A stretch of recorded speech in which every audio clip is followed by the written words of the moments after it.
Arnaud est conducteur depuis 10 ans sur la ligne D. Sa journée commence par un passage au bureau de prise de service et de programmation des agents, un bureau que les cheminots appellent la feuille. Arnaud y passe une demi-heure avant le départ de son train pour prendre toutes les informations nécessaires au bon déroulement de sa journée. Fiche horaire, annonce de travaux sur la voie ou éventuelle limitation de vitesse. Aujourd'hui, c'est à la gare de Lyon qu'il va commencer son service en prenant la relève de son collègue dans la gare souterraine.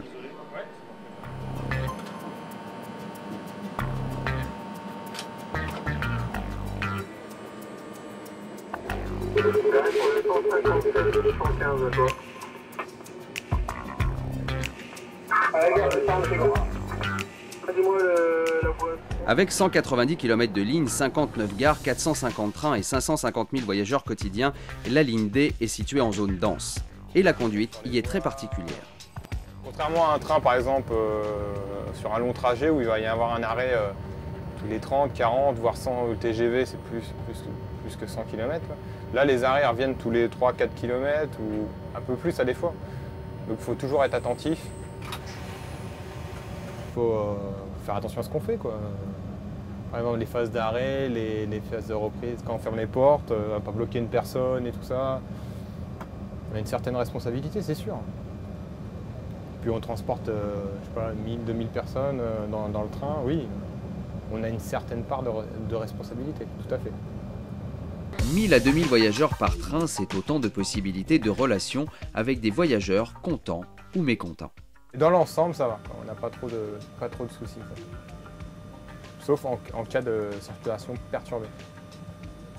On comprend. Quand on reste 2 heures à quai pour un problème, par exemple un accident de personne, nous on est embêtés, mais eux aussi, quoi. Ils veulent savoir quand est-ce qu'on repart. On n'a pas forcément l'information. En cas d'accident de personne, il faut que les pompiers, l'OPJ, que tout le monde arrive, qu'il y ait une relève, il y a beaucoup de choses à faire. Donc ça ne se fait pas d'un seul coup, donc ça perturbe le trafic. Pendant 2 heures, il n'y a pas de train.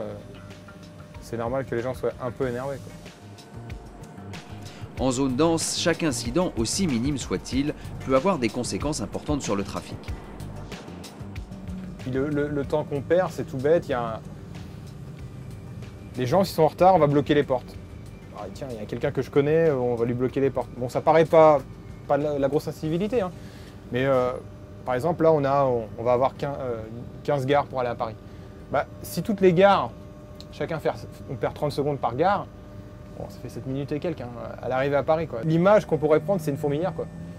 Vous écrasez une fourmi, voilà, derrière, c'est le pagaille. Et ben là, c'est pareil, c'est le même système. Régulateur, c'est pour le mécanicien qui est au faisceau. J'ai un problème de porte, je vais appliquer mon guide et je te rappelle, je te tiens au courant.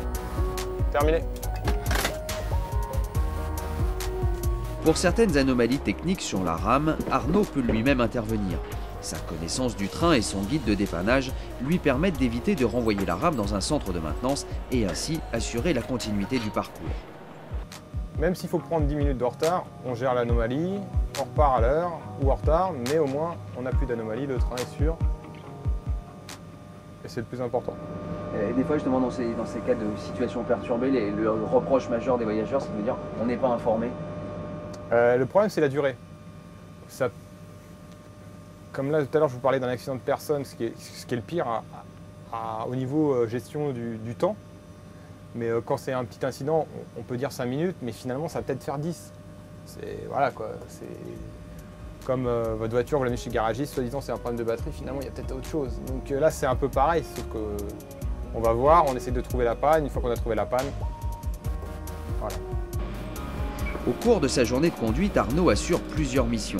Et sur chaque train au départ, il effectue les vérifications d'usage et prépare le SIV, le système d'information voyageurs embarqué, qui assure les annonces tout au long du parcours.